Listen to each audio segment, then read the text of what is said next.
Vamos a recibir a una Lisa que nos ha acompañado durante todo este tiempo en el programa, Eduardo Salmón, él es politólogo, y con él vamos a hablar justamente sobre cómo llegamos a este fin de año y cómo nos ha cogido esta coyuntura. ¿Qué tal, Eduardo? ¿Cómo estás? Muy buenos días. Hola, Patricia, buenos días. Gusto verte. El gusto, por supuesto, es nuestro. Hemos estado asistiendo a una suerte de conflictividad social, a otra vez cambio de presidentes antes del final de su mandato, en lo que en algún momento el Perú tenía una visión de estabilidad, ¿no es cierto?, con respecto a la región. Mientras mirábamos de pronto Ecuador, Bolivia, cómo cambiaban presidentes, y ahora nos tocó a nosotros cuando esos ya son países que aparentemente, porque con Latinoamérica nunca se sabe, se han estabilizado. ¿Cuándo va a acabar, Eduardo? ¿Cómo miras esta suerte como de racha que nos ha traído? Que no es casual, ¿no es cierto? Las circunstancias están dadas desde muchos aspectos para que esto ocurra, y si esto tiene perspectivas de parar o al próximo presidente que, no sé, tenga una oposición muy fuerte o que no tenga una aceptación muy alta en la calle, también se le va a sacar antes de que complete su mandato. Me temo que de parar estamos todavía lejos, en el sentido de que creo que no hemos tocado fondo aún, y eso es lo crítico de nuestra situación. Es decir, siempre podemos estar peor, lamentablemente, ¿no? Esa es una frase ya que se ha normalizado. Y creo que el punto de quiebre, si ponemos una fecha, fue el 2016, ¿no? El 2016, cuando se empezaron a normalizar el uso de los botones nucleares, por así decirlo, ¿no? A normalizar el uso de las vacancias, a normalizar el uso de los cierres del Congreso, de las intentonas de los cierres del Congreso. Creo que ahí es donde los actores empiezan a tener estos incentivos perversos de normalizar las herramientas de última ratio como si fueran del día a día, ¿no? Entonces, ¿cuándo va a parar? Bueno, cuando o los actores, que creo que está difícil, lleguen a confrontarse con una situación masiva por parte de la sociedad civil, con una respuesta a la sociedad civil, y en ese sentido empiecen a interiorizar que, bueno, tienen que tomar ciertos acuerdos para la estabilidad, ¿no? O cuando lleguemos a un punto de inflexión en donde esto no da para más, nadie tolera más esta situación y hay un masivo vuelco de la sociedad civil. Creo que esos van a ser los gatillos de un posible cambio futuro, ¿no? Uh-huh. Ahora, hay algunas características como... Yo siento que cuando se pasa una raya en determinados sistemas, como el sistema democrático, puede pasar en un montón de instituciones, se corre el riesgo de lo que ha pasado en el Perú. Se normaliza una medida extrema. Se le pierde el miedo a apretar el botón rojo, por decirlo así, y empezamos a apretarlo compulsivamente, sabiendo que esto lo va a destruir todo. ¿Se tiene que hacer algún ajuste en la legislación, Eduardo, para que esto finalmente deje de ocurrir? Es decir, ponerle más cortapisas al hecho de que alguien pueda simplemente vacar a un presidente o un presidente cerrar al Congreso, ¿o esto no es un tema de reglas, esto es un tema de conducta política? Yo diría que es ambos, pero si me pides poner un peso, yo creo que más está en la voluntad política, ¿no? Digamos, en las reglas no escritas, porque mi temor es que si, por ejemplo, si hubieran las reformas de la Comisión Tuesta, por ejemplo, si se hicieran al pie y al detalle cada una, yo dudo que se cumplirían o se usarían debidamente, ¿no? Esa ya es mi sensación actual. Entonces, también tengo mucho temor por la situación de posibles reformas. Están contra el tiempo, obviamente, falta la segunda legislatura para poder aprobar realmente el adelanto de elecciones, pero mi temor de este tiempo que ha ganado el Congreso y incluso también el Ejecutivo es que se intenten más contrarreformas, ¿no? Entonces, yo no espero ningún clima ni ningún incentivo, creo que tienen los actuales actores, para hacer las reformas que realmente necesitamos, pero que sí, llegado el tiempo, va a tener que haber un espacio y un lugar en donde podamos debatir a fondo realmente qué queremos como país, ¿no? ¿Qué modelo queremos, ¿no? Actualmente estamos en un parlamentarismo en la práctica, por más que nuestra constitución, su sentido sea otro. Entonces tenemos que definirnos como país que queremos, cuál va a ser el estilo de balance de poderes que queremos establecer, que no tenemos actualmente, y así muchas reglas más. Las vamos a tener que implementar y debatir, pero el peso no está en eso, el peso está en los actores, totalmente, y en los incentivos que tienen para poder cumplir o no estas reglas. Siempre hemos visto que las reglas, por más duras que sean, se pueden burlar, ¿no es cierto? Interpretar de manera caprichosa, ajustarla a los requerimientos. Dina Boluarte ha planteado adelanto de elecciones, el Congreso ha dicho que se va hasta el 2024, hasta abril de 2024. Se esperaba que el adelanto se hiciera antes. Tú lo acabas de decir y yo no sé si te refieres exactamente a este punto. Darle más tiempo a un Congreso para que haga las reformas necesarias para que las próximas elecciones no sean iguales, me parece inútil cuando lo que tenemos es un Congreso que no ha querido hacer ninguna reforma y que no sé por qué tendría que iluminarse en un último año que se va encima, ¿no? Eso es como los señores de la Victoria que no recogen la basura. O sea, les va a dar básicamente lo mismo. Dina Boluarte, ¿llegará a ese plazo? ¿Cuál es ¿Cómo ves el próximo año? Dado que la gente se ha quedado tranquila, siente que la convulsión que acá hemos tenido terrible, con una cantidad de muertos absolutamente inaceptable, ya se calmó, pero hay que recordar que entre Navidad y Año Nuevo suele haber, en términos de conflictividad social, un silencio, que no quiere decir que la furia o las razones por las que se ha ido adelante con la protesta no se queden ahí. ¿Cómo ves los siguientes meses? Si es que es difícil plantearse un año de vista para adelante de Dina Boluarte. Lo veo aún más conflictivo y ese es mi temor. Digamos, como bien decía, siempre hay una tregua. De hecho, la tregua es adrede porque mucha gente se prepara para campañas navideñas, campañas de fin de año, y lo que no quiere la mayoría de manifestantes, que también son parte de la población civil, es afectar justamente los negocios, los planes. No hay mucha gente que viaja exclusivamente para ver a su familia un corto tiempo, aunque sea. Entonces, pero los motivos se mantienen, la molestia se mantiene, y es más, hasta creo que pueden haber aumentado, ¿no? Por ejemplo, estamos viendo ahí el saludo navideño, ¿no? Que parece incluso solo mencionó en un solo momento la palabra transición, cuando debió ser desde el inicio, ¿no? Si ella con un diagnóstico adecuado de la presidenta, que si bien es constitucional, no tiene legitimidad y por tanto solo le quedaba asumiéndose como transición, ¿no? Y abocarse más bien a la sociedad civil, apoyarse en la población, más que respaldarse en el Congreso, que es lo que a todas luces está haciendo, ¿no? Y además también de apoyarse en las Fuerzas Armadas, ¿no? Lo cual es sumamente peligroso, ¿no? Es un gobierno, creo, que se erige de forma cívico-militar, con bastantes tintes autoritarios, hay que decirlo con claridad. Entonces, pienso en un año que... Disculpe, Eduardo, la interrupción, pero me gustaría tu opinión al respecto. Sobre el que a mí me parece Dina Boluarte ha perdido injerencia. O sea, a mí me da la impresión que la presidenta no está en condiciones de decirle ahorita a las Fuerzas Armadas o a la policía, no sé si muy avesado lo que digo, o al ministro o al primer ministro, qué hacer en términos de control del orden, por ejemplo, ¿no? Yo creo que ella simplemente acata lo que otros están haciendo. Sí, en muchos de los discursos, justamente, y en las últimas entrevistas que dio, ¿no? Hubo un domingo que dio varias entrevistas, y ella misma, curiosamente, porque en las respuestas que daba, en algunas, ella misma se definía como que había hecho consultas, o sea, como que si no tuviera el control de la situación, tal cual, y que más bien responde a otros intereses, ¿no? Incluso en la conformación de su gabinete, cuando ella es la que toma la última palabra, ¿no? Así es. Entonces, en ese sentido, no parece todavía ubicarse del todo y entender completamente lo grave de su situación, ¿no? Y en términos del gobierno, sí, yo creo que no. Además, cuando tú das ese paso de volverte autoritario, de poner a las fuerzas del orden de tu lado y casi como carta de presentación, eso ya no es fácil de retroceder.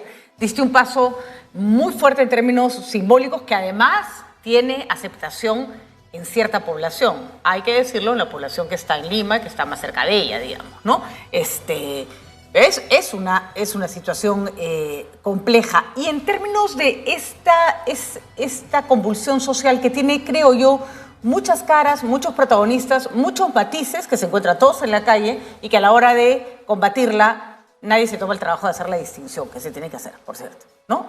Cuando la gente dice, ay, ¿acaso cuando disparen les vas a preguntar, ¿eres terruco? ¿Estás pasando por acá? Sí, eso es lo que se hace normalmente. No se dispara justamente si no sabes si la persona que tienes al frente es una persona que te va a agredir o simplemente es una persona que está caminando por la calle. Pero, ¿qué va a pasar con ese otro lado? Bastante complejo, justamente porque creo que la situación en la que estamos en gran medida es responsabilidad, creo yo, del expresidente Castillo. Eso también hay que ser claridad, pero los muertos son responsabilidad política de Dina Boluarte. Y eso también hay que decirlo con claridad. Se le dijo desde un primer momento que el estado de emergencia no era lo adecuado y que más bien iba a traer mayor clima de violencia y represión, y tal cual sucedió. Cada día nos enterábamos de más muertos en distintos lugares o heridos graves que pasaban a fallecidos. Entonces, es un problema porque, como tú dices, no retrocede y no hace esta distinción. Cuando lo que se necesitaba era justamente los canales de inteligencia a todo nivel, desde la DINI, desde inteligencia policial, ¿no? Que realmente haga su trabajo, porque una señal clara que la inteligencia no ha funcionado es cuando ocurren los hechos. Porque la inteligencia actúa de forma preventiva, ¿no? No es una inteligencia operativa. Justamente la DINI nace como reforma del ex servicio de inteligencia porque ya no tiene un enfoque operativo. Entonces, ese es el problema y también Pedro Castillo nos había dejado ministerios básicamente dados en preventas, y en ese sentido la PCM había perdido mucho de sus insumos que tenían en el área de conflictividad, de material, de capital humano que tenían para hacer esta avanzada en el terreno, hacer esta distinción, identificar, cuáles son los pedidos, realmente quién está al mando, o si no tienen un mando en determinada zona del conflicto, etcétera, etcétera, ¿no? No, además es curioso, ¿no? Porque en los diagnósticos, en la información que claramente le alcanzan a la prensa, va explicando los hechos, están los nombres de los culpables, quiénes son los que mueven el cotarro aquí, quiénes son los que financian allá, pero no está ni uno preso. Lo que tenemos es un montón de chicos baleados en la calle, y los responsables de por lo menos manejar la parte violenta de la protesta siguen dando vueltas por ahí, ¿no? Sí, y no ha ayudado tampoco la prensa en la cobertura, creo yo, porque primero que se ha mostrado una desconexión con las regiones que es increíble, ¿no? A muchos medios les ha costado coger el teléfono, llamar a alguien. Sí, y coger el teléfono, llamar a un reportero local o periodista local y que le diga, ¿qué está pasando realmente? ¿No? ¿Quiénes son los que están o no están? Eso es lo primero. Y lo segundo es que han enfocado esto como un tema de vándalos, de asusadores, ¿no? Y hasta de terroristas. O sea, ha habido un claro terruqueo incluso en medios de comunicación. Y eso no hace más que incrementar nuevamente la posibilidad de violencia siempre, ¿no? Y complicar la situación. Recién, incluso esta semana, están empezando a ver desde los medios más enfoques en quiénes son los fallecidos, sus historias personales, cuando también algo básico de los periodistas que deben hacer es justamente ver la otra parte, ¿no? O sea, preguntar justamente a los heridos o a los deudos de los fallecidos quiénes eran, qué hacían, por qué participaban, etcétera, etcétera, ¿no? Mucha irresponsabilidad, y sí debo confesarte que nosotros, por riesgo de ser tildados de un montón de cosas que no somos, insistimos en que esto no podía ser, y en que además bastaba ver, es impresionante, Eduardo, la cantidad de imágenes de celular que contradicen las versiones de la policía, por ejemplo en Ayacucho, ¿no? Sí, murieron en un enfrentamiento por intentar tomar el aeropuerto. No, murió gente hasta la noche que estaba parada en la puerta de su casa, que no estaba ni siquiera parada frente a la fiscalía, ni siquiera estaba intentando tomar un aeropuerto. Sabemos de personas con nombre y apellido que han muerto simplemente porque estaban cruzando la calle, y escuchas argumentaciones tan ridículas como, bueno, ¿qué hacía ahí? ¿Cómo que qué hacía ahí? O sea, estás en tu ciudad, tienes que salir de tu trabajo para ir a tu casa. ¿Acaso alguien se va a quedar metido en su trabajo hasta el día siguiente? ¿O simplemente te da curiosidad y quieres ver? ¿Y qué? ¿Mereces morir? ¿Mereces morir? Es una persona que va a ver un laberinto es porque confía que no le van a tirar un balazo, porque eso es lo normal. Pero no, parece que perdimos todos la razón, o que, bueno, que cuando no se quiere ver y ya está, ¿no? Pero sí me preocupa un posible adelanto de elecciones, un pedido de asamblea constituyente que me gustaría que nos contaras si es que va a prosperar o no, desde tu perspectiva, qué va a pasar si no prospera además, en este ambiente que si Aníbal Torres, con su discurso flamígero, y por ejemplo Betsy Chávez y el mismo Castillo asusaron la pradera en los últimos meses y semanas que estuvieron en sus cargos, esto no terminó más que aparentemente ponerle rostro, foto, titular, cámara y muertos a un discurso que se vino calentando desde una irresponsable clase política. Es como para todas estas personas que estuvieron escuchando todos los días esta andanada de discursos de que a Lima detesta provincias, que este es un país donde hay privilegiados y otros que se mueren, se les volvió realidad el discurso, más realidad que nunca. ¿Cómo organizas unas elecciones así? ¿Cómo organizas, si es que tal cosa se da, un referéndum para una asamblea constituyente así? Ese es el problema y mi preocupación del próximo año. Es decir, incluso mi temor es que el margen, la ventana de oportunidad que tenemos el adelanto de elecciones como un desfogue se va cerrando. Ajá. Y en ese sentido, la asamblea constituyente, la posibilidad de un referéndum sobre una asamblea constituyente, me parece ya una salida válida, pero que es nuevamente también una salida de última ratio. Es decir, en una situación normal yo no propondría, yo no he estado de acuerdo, sí estoy de acuerdo en debatir, en perderle el miedo a debatir, pero no creo que sería la salida más adecuada. Pero en tanto que no tenemos un desfogue, es decir, los actores se niegan a realmente hacer las reformas que necesitamos, más bien tememos de las reformas que sí hagan, ¿no? De la desinstitucionalización que sí sigan haciendo, ¿no? Como el desarmar a la SUNEDU, por ejemplo, y de todos los flancos, ¿ah? Yo lo he dicho porque otra de las cosas que siempre me asombró es que todo se enfocaba en esta disputa ejecutivo-legislativo. Yo creo que el problema es que todas nuestras instituciones, salvo temporalmente la Defensoría del Pueblo, todas las demás creo que socavan y están actuando contra los ciudadanos. Y hay que decirlo claro, me parece irresponsable el TC, me parece irresponsable el Poder Judicial, me parecen irresponsables los medios de comunicación. Entonces, los ciudadanos están como que aislados, ¿no? Y en ese sentido, me parece que se erige en referéndum a la Asamblea Constituyente como ya una posibilidad de salida también de desfogue, porque necesitamos reorganizarlo todo en buena medida, ¿no? Si tú ahorcas, la gente responde, y su manera de responder es en las urnas. Antauro Humala empieza a tener cada vez más opciones, o algo como él, ¿no? No quiero referirme a él solo porque pueden surgir otros candidatos con estilos parecidos. Pueden empezar a constituirse en opciones para una población que, como bien has descrito, de oro está acorralada. Sí, y es más, yo creo que Antauro ya se queda chico en estos momentos, me temo yo. Justamente no solo por lo que dijo, intentar correrse, sino porque otra de las cosas que hemos venido haciendo es que para mucha de la población que está acorralada, es que las elecciones ya perdieron total sentido. Exactamente. Han venido votando y se han quebrado el sentido de sus votos, sea porque los gobiernos no cumplieron lo que justamente se habían prometido o quebraron su sentido para el cual habían sido elegidos, o sea porque por razones distintas a su voto se terminó dejando de lado el sentido de haber votado. Pienso yo en expresidentes que llegando al poder más bien se respaldaron en poderes fácticos, ¿no? O en el empresariado, etcétera, etcétera.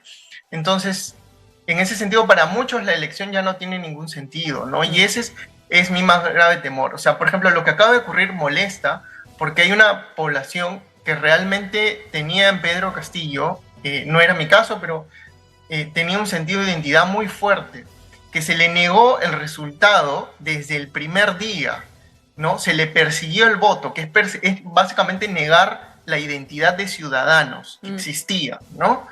Y luego, para muchos ha sido visto como el colmo de los colmos, porque incluso se les ha quitado, para muchos se ha desterrado a Pedro Castillo de una forma avasalladora, lo cual no es cierto, no ha sido así. Digamos, el presidente se vacó solo, pero sin embargo para muchos implica eso. Entonces las elecciones para muchos ya perdieron sentido. Así es. Es por eso que ya me temo decir que la Asamblea Constituyente ya empieza a ser un camino, porque no hay ni de los actores incentivos, ninguna nueva elección resuelve algo, creo yo. Lamentablemente podríamos tener actores peores, ¿no? Incluso el adelanto ha sido una necesidad forzada, ¿no? Que había que hacerlo para ganar tiempo, pero ya esa ventana de oportunidad se va cerrando y cerrando. De acuerdo.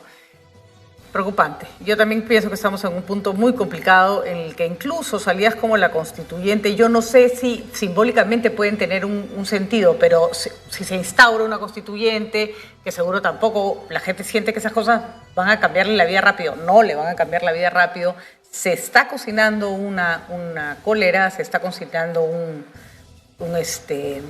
descontento que puede terminar en algo muy serio. Y no es que Castillo y su discurso no hayan contribuido, pero no son los que más han contribuido.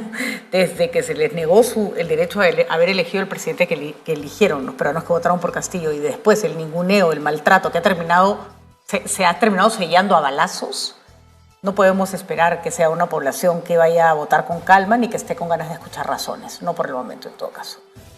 Muchísimas gracias, Eduardo. Triste, no es precisamente el panorama que quisiéramos contar, pero ojalá nuestros políticos lo vieran. Discúlpame, sí, para no irnos tan de manera negativa, ¿no?